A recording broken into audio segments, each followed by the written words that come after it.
This is Ideal Health Solutions, the podcast with Dr. Timothy L. Brown. All right, welcome to Ideal Health Solutions, the podcast where we explore the real stories, strategies, and solutions shaping healthcare leadership, personal growth, and professional transformation. I'm your host, Dr. Timothy Brown, and today's conversation is all about the power of the pivot. You know, life has ways of surprising us. One day, everything seems stable, the job, the title, the routine, and then suddenly it's gone. But what happens if that disruption isn't an ending, but an opportunity? In today's episode, Navigating the Career Pivot, Turning the Unexpected into Opportunity, we're diving deep into how setbacks can spark reinvention, resilience, and purpose. No matter where you are in your career, this conversation will challenge you on how to think about success, risk, and what it means to truly bet on yourself. And to help us unpack it all, I'm joined by someone who's lived it and is now helping others do the same. My guest today is Dennis Geelen, a man who knows firsthand what it means to transform a setback into a success story. After spending over 20 years in corporate leadership across multiple industries, Dennis found himself laid off at the age of 43 for the very first time. Instead of letting that moment define him, he decided to bet on himself. Since then, Dennis has built a successful consulting practice, Zero In, helping organizations become more customer-centric and innovative. He's the author of 4 business books, including the bestseller, The Zero In Formula and The Accidental Solopreneur, with 5 released online courses, host of the Happy Accidents newsletter and podcast, and a following of more than 20,000 professionals on LinkedIn. Let's welcome Dennis Geelen. All right, welcome, Dennis. It's such a pleasure to have you on. I'm really excited to have this conversation with you because I know that when we've had chats in the past, you have really inspired me and just really changed my perspective on how to look at what we would consider a career pivot, or for some people, one of the worst conversations or days of their lives. So I'm really ready to just dive into this conversation and learn from you. How did you make that overall shift? So if you don't mind, we're going to just jump right in. I want you to take us back to that moment. You're 43, you're newly laid off after 2 decades in leadership. What went through your mind and how did you begin to process what came next? Yeah, it was definitely came out of left field. I like to describe it as in the moment, I felt like the Thanksgiving turkey. So if you imagine the life of the turkey before Thanksgiving, you know, every day, everything seems fine. They get up, they peck around the yard, they do their thing. Hey, the sun comes up every day. This is the routine. I go to sleep at night. Life is good. I'm warm. They get lulled into this sense of this is the routine, this is the comfort, and this is the security. Mm-hmm. Until the day before Thanksgiving comes around. And then all of a sudden, life is suddenly altered drastically. And what they thought was comfort, what they thought was routine, was nothing but, right? Absolutely. And here I had to take a step back and go, man, I was the Thanksgiving turkey. Wow. I thought this was, comfortable. I thought this was safe. I thought this was routine. And then you learn, from out of left field, the rug can get pulled out from underneath you. And all of a sudden that comfort, that security, that safety, that routine is all gone in an instant. So it was a light bulb moment for me that, my first instinct was, well, I'll just jump right back in. I'll get another corporate job. Hey, I got a severance package here. That's great. I'll bank that money. I've got some extra savings. Life is great. And then I'm like, but wait a second. What's stopping that from happening again? Absolutely. Shouldn't I learn from this experience? I don't want to be the Thanksgiving turkey 2 times, 3 times, 4 times. There's an opportunity here. And that was kind of a mindset shift for me after that. Absolutely. And I think often when people experience something as major as that career pivot, maybe it's a layoff, maybe there's a reduction in workforce, the first instinct is to just jump back into the workforce, get on LinkedIn, try to find the next role, put your resume out. And I want you to talk about that overall, that spot. Yeah. I know you said you did it, but When did that shift come to say, well, wait a minute, this might not be the right Yeah. transition for me? And we should probably preface this by saying it really depends on your situation too. Like Absolutely. where I was at, my wife and I were in a good financial position. The kids have grown to a point where, it's not like everything depended on my shoulders, and we weren't in the thick of having to pay off a bunch of bills and stuff like that. So I was in a position where, hey, I could bet on myself. Not everybody's in that position. If your kids are younger, you've got a bunch of loans and mortgages and debts you got to pay, and you might have to just jump back in. You don't have the luxury of being able to stop and build something. I was in a position where I could. But having said that, the lure of just jumping back in and getting another corporate job was still strong because it's comfortable. It is. It's perceived safe. It's what you know. It's a routine you've been doing for 20 some years. Getting up and punching the clock and doing the 9 to 5 at a company that's what I know. That's my life. So I'll just take that comfortable route and do that again. To answer your question, what was the real shift? It was probably a conversation I had with my wife where I had kind of had that itch probably for a few years, 2 or 3 years leading up to me being laid off. I had started to kind of ask, is this it? Like, is this my lot in life, or was I meant for more? That's good. Have I reached my potential, or have I just kind of settled? I felt like the challenge was gone. I felt like there was more I could be doing. I didn't know what that looked like. I didn't know what that meant. I started thinking about what would it be like to be a consultant, be on the other side of the table. I had been in leadership roles for several years where we would bring in consultants to help with our strategy or to help with some brainstorming or to help with some processes or whatever. And I always thought, like, boy, being on the other side of that table seems so cool because everybody hangs off your every word. Everything you say is like gold. And I could be like, I said the same thing in a meeting last week and nobody paid attention. The consultant comes in and says it, and it's like, oh, write that down, right? Yeah. So man, I started thinking, what would it be like to be on the other side? And I had those conversations with my wife. And after the layoff, I was talking to her about, there's an opportunity here for me to just jump back in, get another job, and we can bank that severance package. And she says, yeah, you could. Or maybe it's an opportunity for you to do something different. You've been talking, Dennis, about what would it be like to bet on yourself? What would it be like to be that consultant? Why don't you take this time and try it? Instead of using the severance package as an investment, use it as a runway. And we're fine financially. If you want to do that, she said, but if you do, I want you to promise me you give it a full year. That's good. And the reasoning was, if I quit after 3 months, 4 months, 6 months, and just go back and get another corporate job, she was saying you would always have that thought in your mind, what if?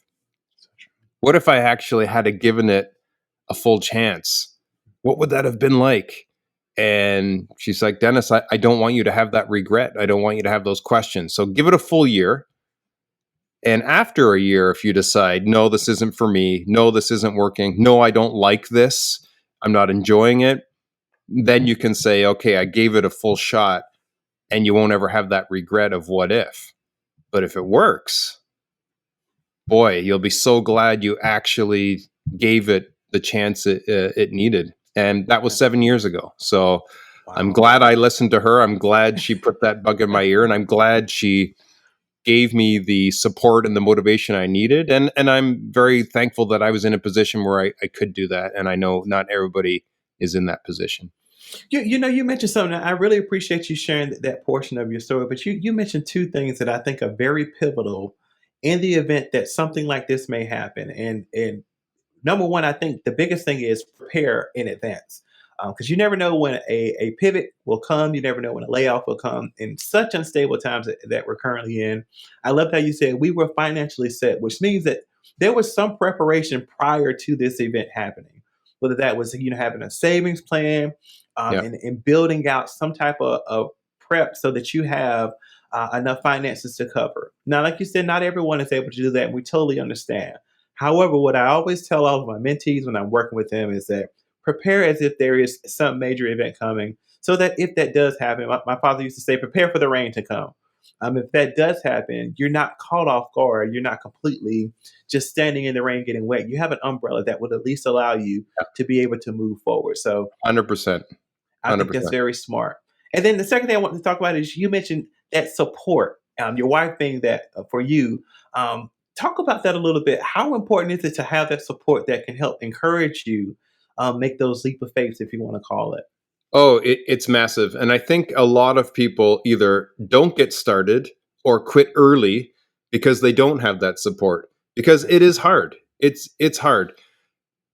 When you're in a corporate job, your days and weeks and months are structured. You know what you're doing. My reports are due on these days. Team meetings are on these days.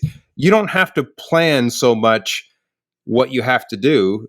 You're fitting in your cog in the wheel, and the plan's already there. Here's your role, here's your responsibilities here. When you're starting on your own, it's a blank slate, which can be a little bit exciting at first. Boy, freedom's mine. But quickly it's like, how should I be filling my days? So what should my week look like? All of a sudden, that's all on your shoulders. So a lot of people can't handle that. And they burn out because they go too far in one direction, or they don't know how to handle time, or they're not structured. And I just got to get back. I just want to be a cog in the wheel again, right? So having that support, having somebody that's there reminding you or supporting you or cheering you on when times get tough, you've got somebody to talk to, somebody that's in your corner. It was massive for me. And I feel for the people who don't have that, because it's very easy then to just quit and be a cog in the wheel again. Which is so true. When you're thinking about being an entrepreneur, you have to build out time management into your schedule. You have to understand where your time is going, where your finances are going, because it is now all on you. There's safety, as you mentioned earlier, in having a corporate job or being in corporate America, having that structure, your 401k, all of that's understandable. But if you are ever thrust into a career pivot where there's a transition, like I say, or even a reduction in workforce, it is now on you to make that. Or if you decide to just become your own solopreneur, entrepreneur, it is now on you to build out that schedule. And there is freedom there with reason. Because I also know that, if you're not really good at time management or you struggle in that area, it can really be painful, or you can experience some major growing pains as you're building out your career. Yeah, you had mentioned having that umbrella, having some money set aside. That is massive. The other side of that, for me, yes, I had that. What I didn't have was any experience at all in this. So the other thing I also like to advise people is try something on the side first. In my case, I wish I had a lot more experience in things like branding, marketing, building an audience, sales. I didn't have any of that. I wasn't planning on doing this. I was laid off, and then boom, I decided to do this. If you're thinking about this, yes, save up a cushion, save up a runway financially, because you don't know how long it's going to take for you to be able to replace that corporate salary that you have. But don't underestimate the amount of learning that is going to be involved, the amount of work that's going to be involved to build your brand, to market whatever it is you're selling, to learn how to sell it, learn how to deliver it. There's a huge learning curve. So get ahead of that. Start something on the side. So you learn a lot of those things, a lot of those principles ahead of time, and you're not having to start from scratch. So now if you've got the financial cushion and you've got some experience on how to build and sell and market things, now you can make that transition much easier when you go to do that. That is so good. I mean, that is a perfect point to understand. You have to have that knowledge. And if you don't, there are plenty of ways for you to get that knowledge. I mean, if you are good at Googling, or if you can just get on a computer and start to research, this is a great moment for you to just learn all you can. You're not going to do it right Yeah. the first time or the second time or the seventh time. It's okay. However, the most important goal is to continue to fall and get back up. And as you get back up, you gain a little more confidence to Yeah. build as you're pushing forward. All right, so I want to talk now about the mindset. You talk about this as well in your book. So, what inner shifts were necessary for you to move from fear to focus? Because I don't think we really addressed the real issue of this. It's scary to be out here as a solopreneur, as an entrepreneur in a world of other entrepreneurs in this huge, massive industry in a pool of other experts. How did you shift from fear to focus as you were making Yeah. the transition? Great question. This is another very difficult hurdle to overcome, and some people never overcome this hurdle. Mhm. And let's be honest right off the bat, not everybody is cut out for this. Not everybody has the risk tolerance. Not everybody has the mindset. Not everybody's built to be an entrepreneur. They're much better suited as an employee, and that's perfectly fine. We're not saying everybody needs to do this, but if you are going to do it, understand some mindset shifts are going to happen. And a few that really stuck out for me. One was reminding myself anybody that has made themselves successful at this started somewhere and started at nothing. That's good. So it's okay. It's you easily get caught up in this comparison game. You go on social media, whether people are being truthful or not is one thing, but you start to compare yourself. Oh my goodness, that person has built their business up to this. This person's making X amount a month, or so they say. This person has, this success that they're seeing. Okay, but that's maybe their day 400. You're at day one. Don't compare. They were at day one time. They were in your shoes. So you're on that path. Remind yourself, Jeff Bezos started somewhere. Elon Musk started somewhere. The Simon Sinek started somewhere. Start where you are and stop comparing. Another big mindset shift, and this is another tough one to get over, is the whole instant gratification thing. And this is tough. I mean, with social media, the microwave, we're just used to getting things quickly, right? So we're in this mindset of, okay, I need to get my first client by tomorrow. I need to make my sales by next week. I need to slow down. This is why a cushion is important. Rather than instant gratification, which is never going to lead you in the right direction. It's going to lead you to cut corners. It's going to lead you to try and do hacks. It's going to lead you to try and, chase money instead of chase longevity.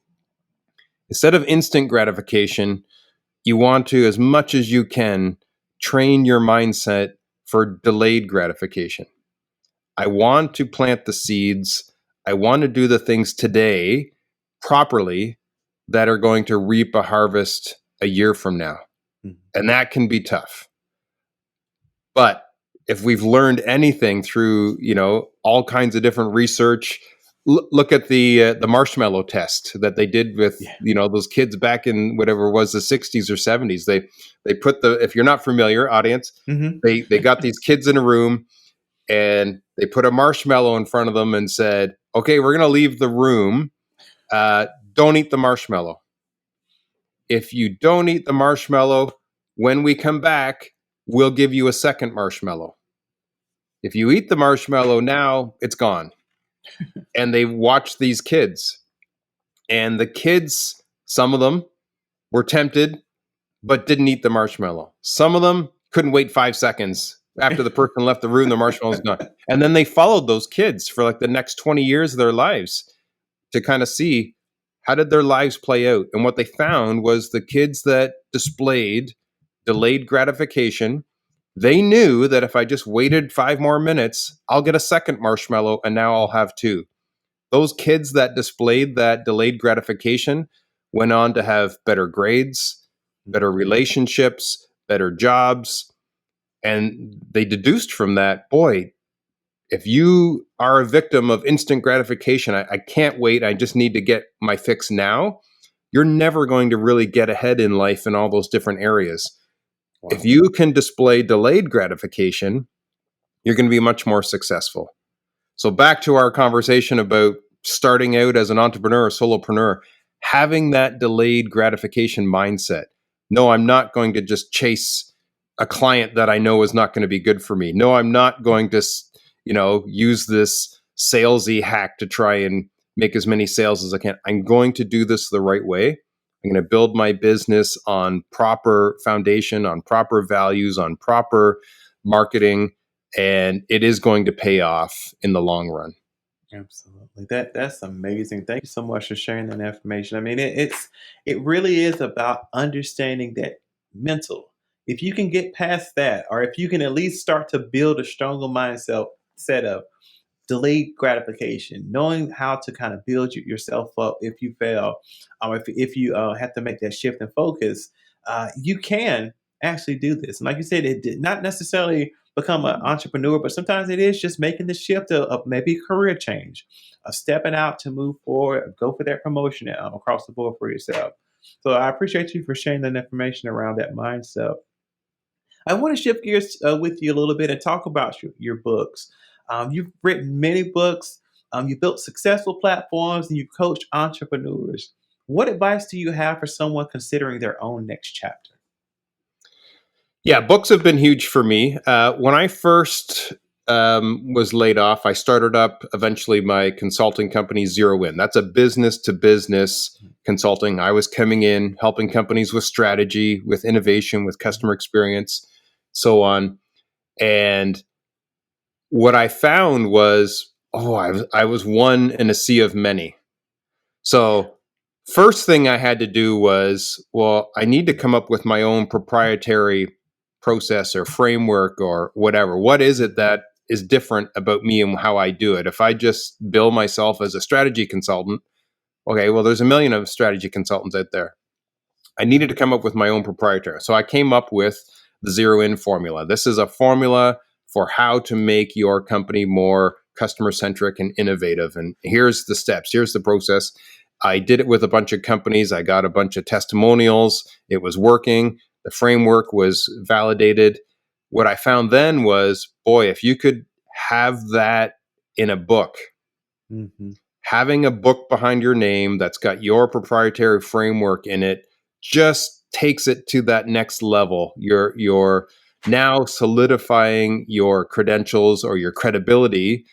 Oh, you wrote the book on that, right? And a book just opens up so many new avenues. Well, there's a revenue stream there now. People can just buy the book and you're making money off that. It introduces people to you. So I've had all kinds of people read my books and then reach out to book me for coaching or consulting because they've spent hours with you almost literally by reading your book. They're hearing your voice. You're earning their trust. And it's something you can give away. Like when I do keynote speeches or when I do workshops, I'll hand out my book just to kind of keep me fresh in their mind. So it's a great credibility builder and an extra tool. And if you do a great job of marketing, it could be another revenue stream. So my advice to people first is find your proprietary process or framework or methodology. Don't just if you're going the coaching or consulting route, don't just say I'm a coach or consultant. Here's my framework, right? I've when I coach entrepreneurs, I've got the Accidental Solopreneur and the Solopreneur playbook that I sell people on. You're not just getting coaching with me; you're getting coached on the Solopreneur playbook. Absolutely. On the Zero In side, I'm coaching on the Zero In formula. I'm currently working on a new leadership framework that I have designed. It's called the Motivated Employee. I've got a webinar coming out where I'll be validating that and pre-selling some workshops. And then if that goes well, that'll be my next book. And so that's kind of my way of thinking. Proprietary process or framework, validate it with coaching or consulting or workshops or webinars. Once you've got it perfected, turn it into a book and then take it again from there. So that has worked well for me. It also gets you on lots of podcasts, right? Hey, I'm getting the So author of this book true. on a podcast. Here we are today, Absolutely. right? So Absolutely. just so many new avenues it opens up when you have your own proprietary framework and put it into a book. That's good. And I want to kind of briefly mention just a few sections of your book. There's themes like do the research and career beyond the known, careers beyond the known. What concepts or steps do you suggest listeners take to explore those new paths safely without burning bridges? Yeah, starting on the side is huge. Hmm. If you're already working and you're working, and maybe you like your job and you've got a good relationship with let them know, hey, I'm just Yeah. doing this thing on the side, evenings, weekends, whatever. It's not going to interrupt with my work, just so they don't find out, and now they're like, what, you've been doing this behind our back. What's your intentions here? Make your Mhm. intentions known. Hey, I'm trying this out. I want to learn a little more. I want to grow myself. And there's some interests I have outside of this job. And maybe it never goes any farther and it's just a side hustle. Great. But be above board with it if you can, if you've got a good relationship there. You are going to learn a ton. Yeah. You're going to learn so much about sales and marketing and branding and delivering and all that kind of stuff. So the more you can invest in yourself personally, in your personal growth and your personal development, and if your current employer is aware of that and they're on board with that, do that as far as you can. And you might decide, you might learn, hey, I actually don't like this. Yeah. I'm not cut out for entrepreneur. I don't enjoy this. I don't enjoy having to market and do stuff on social media or whatever path you're going down. And great, you've learned, and then you're never going to have that what if That's so true. question, right? That's really good. Yeah, it's amazing when I was thinking about starting the podcast, Ideal Health Solutions, the podcast. I learned the platform from a course that I took at the university that I teach at. Shout out to Capella University. They offer all of the instructors courses on how to build a podcast. So a lot of the tips and tools that I'm using today for the podcast started from me taking that course just about a year ago and Love them it. saying, "Hey, now go start a podcast." So Yeah. luckily, I was fortunate enough to have an organization that fostered those external explorations that we have, and it allowed us to learn while being within the organizations. And I'm forever grateful for that.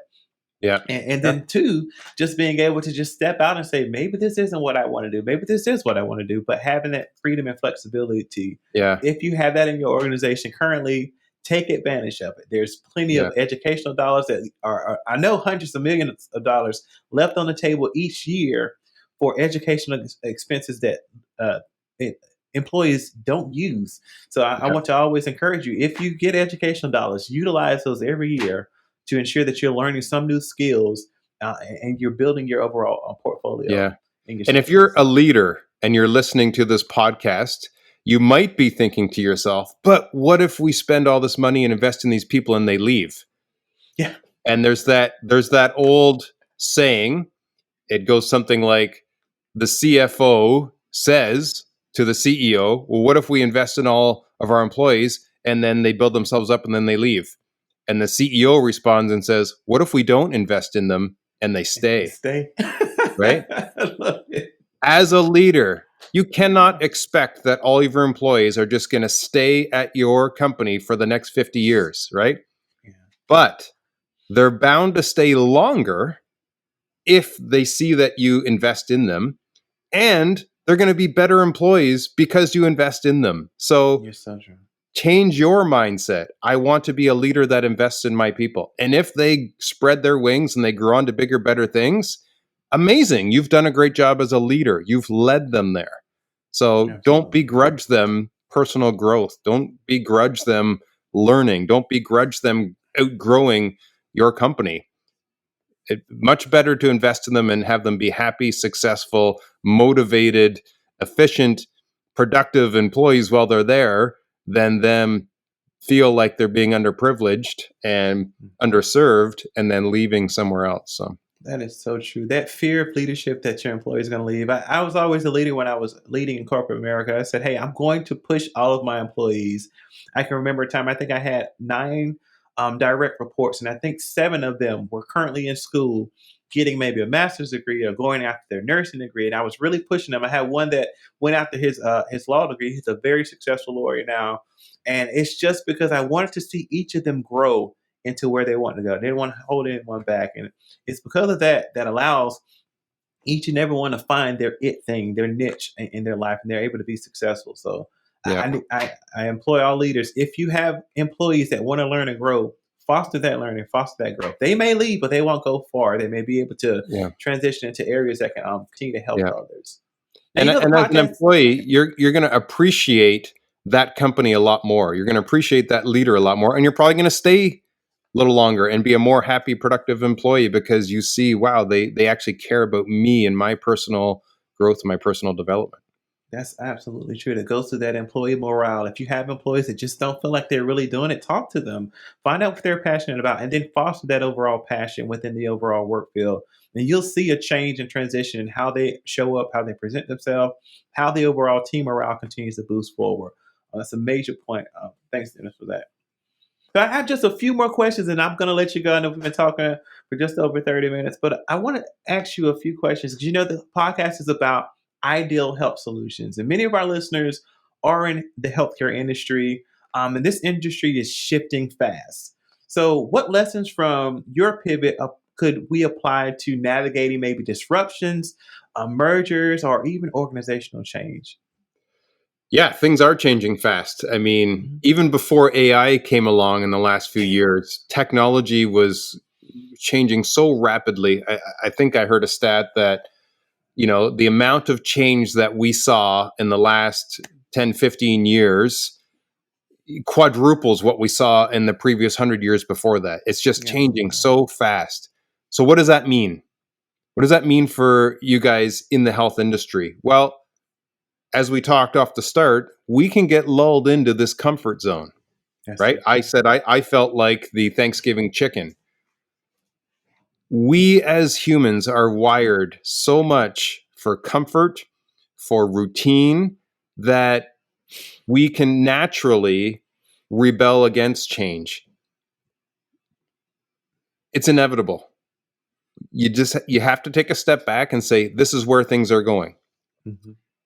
Regardless of whether this is the way we've always done it for the last 10 years, or this is the way that we would like it to happen, the market is going to move in a certain direction. Technology is going to move us in a certain direction. Get on board. In fact, get ahead if you can.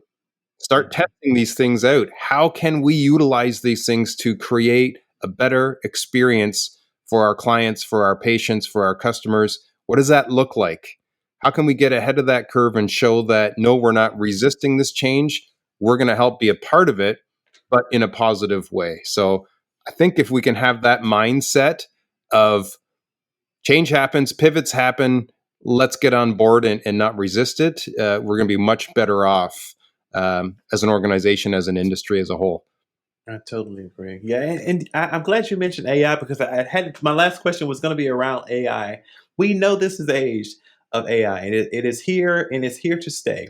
I talk to a lot of professors, and we're struggling with trying to figure out how do we incorporate AI without allowing students to overutilize AI. But we know in healthcare, it is here to stay, and some individuals may be worried about their jobs disappearing. And I know that's a real factor because there are jobs that can be replaced with a few of the AR features. From your vantage point, how should people prepare mentally and practically to pivot in this overall changing landscape? Again, I think we just have to accept that people are going to start utilizing this, so don't rebel against it. Like I myself, I don't use Google anymore for hardly anything. I go straight to Chat GPT. I have a question, I go to Chat GPT, I can have a conversation with it. Now, I could be stuck in my ways and go, no, I'm used to using Google. I'm going to be loyal to Google. I don't care that there's a better, faster, more efficient way to do it. Where's that going to get me? That's true. I'm going to be way behind. So I think we just have to accept that AI is here and people are using it. People are going to start self-diagnosing through AI. Now, AI is probably going to tell you right off the bat, I'm not a doctor. Please go to your doctor. But here's some symptoms that I'm seeing. Here's some things that So if we know that that's the way people's minds are going to be working moving forward, if we know that that's going to be there first, accept that. Great. Mm-hmm. Now, how do we come alongside them and, enhance it from there beyond AI? What does that look like? How do they get a more human touch above and beyond what they get with AI? How do they get the empathy and the care that AI can't give them? That is now our role. It's the value add stuff outside of the information that they're getting from AI. It's the human side that we really need to concentrate on. That can't be replaced, but we need to accept that's our role. We're the humans. We're here for the empathy. We're here for the value. We're here for the relationships that AI cannot provide. Absolutely. That's amazing. We're getting ready to wrap things up. Dennis, this has been an amazing conversation. I really appreciate your thought knowledge and your leadership and just sharing your overall experience. I'll be transparent myself. I too was laid off about 2 years ago, and I had to, it was probably at one of the worst times, and they generally happen at, if you want to call it one of the worst times of your life. My wife was pregnant with our second child. I was literally on the phone with my leader at 3 o'clock, getting ready to go on maternity leave with my wife. 5 o'clock, I got a phone call from the same leader telling me I had been laid off and I needed to turn my laptop in by Friday of that week. So it was I'll be 100% honest. It was devastating. It was frustrating. And oddly, it was freeing at the same time. I love the role. Don't get me wrong. Enjoy the job, enjoy the freedom of the job, enjoy the security of the job. And knowing that, we were bringing in our second child, that was where we were pulling over our insurance and all of that information. That was devastating. That was scary. However, like you, we had prepared well in advance. We were financially set. We built out savings plans to ensure that if anything like this were to happen, this was prior to the meltdown, if you want to call it, of 2022 and 2020 and 2022 through COVID and all of that. So we were very well off to prepare ourselves, and if something like this were happening, we would be able to be set. However, I did not know that I was going to be in the loop of trying to find that next role for about 2 years. And I was applying daily. I'm talking hundreds of applications to different organizations, trying to get my name out there, trying to push forward. And it was scary. And I believe there was a moment that I know, talking with my wife as well, there was a moment where I had to come to grips with, okay, maybe it's time for me to mentally transition into where I need to go, and start to build out my own entrepreneurship, building out where I want to be. Because like you, Dennis, I would sit in the meetings, I would say the right thing and be overlooked. And then the consultant would come in and literally repeat the words that I would say. And it was just like, oh, it's gold. We're going to write this on the board. And this is going to be the new steps to go forward. And it was discouraging. I'll be 100% honest. Yeah. So if you've been in that position, it can be discouraging. And if you have been laid off or had a reduction in workforce, you are not alone. But I just want to ask you this last question, and then we'll end in today's conversation. Looking back, what's been the biggest gift of your career pivot, both personally and professionally? If I want to get really real here, it really tested me. Mm-hmm. And as much as I appreciate and covet the support my wife gave me, it really caused me to go even deeper in my faith. Absolutely. I had to really take a leap. I had to do a lot of prayer. I had to put a lot of trust in Jesus that, okay, I'm going to be okay.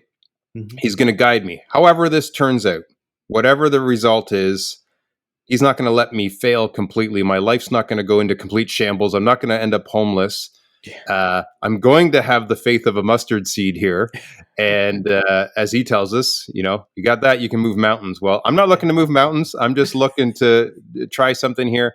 And it just drew me closer and allowed my relationship with Christ to be that much more solidified. And just to see what he's done inside me personally.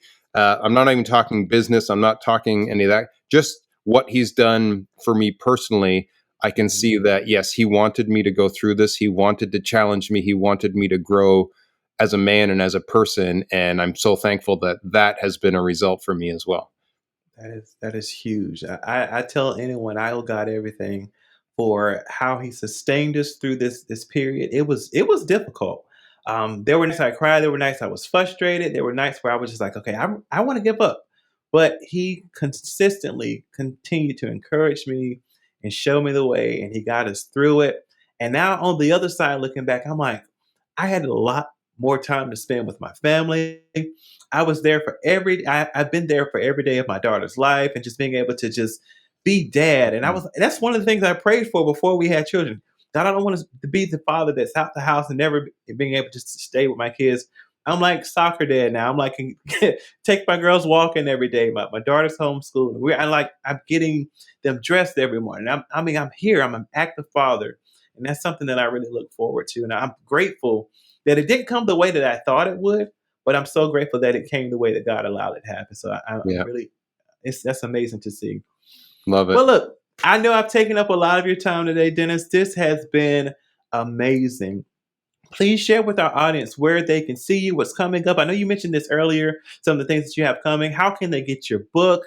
And we'll be giving away a copy of Dennis's book as well, The Accidental Solopreneur, so that you can have a copy of that. If we'll do that through a raffle, so I need you to like, comment, and share. We'll pick a random person from the overall episode as you're listening to the playback, and we'll send you that book. We'll get your information, and we'll send you a copy of that book. But how can they get your book?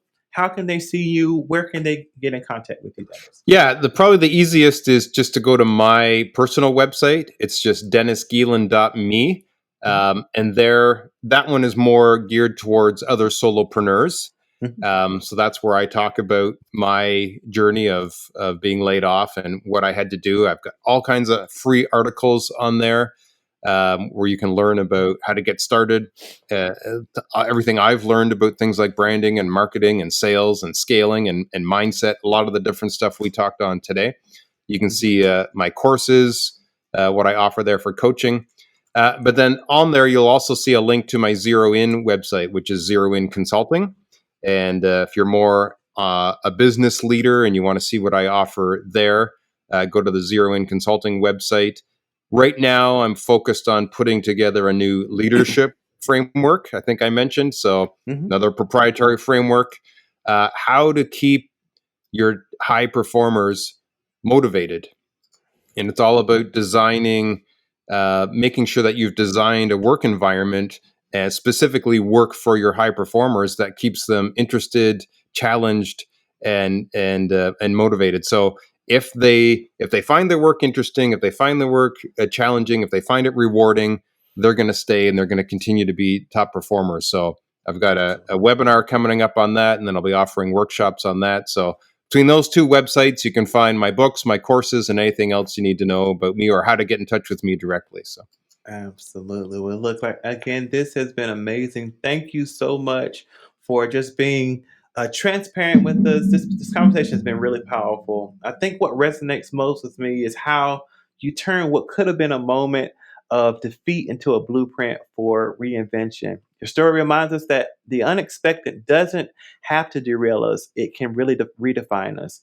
To everyone listening, if you've ever faced a professional setback, remember there's the same skills that made you successful before can be reimagined for what's next. Don't be afraid to pivot, to experiment, and to start again. Dennis, thank you again for joining us and for the work you're doing to empower others to see opportunity where they once saw obstacles. We appreciate you.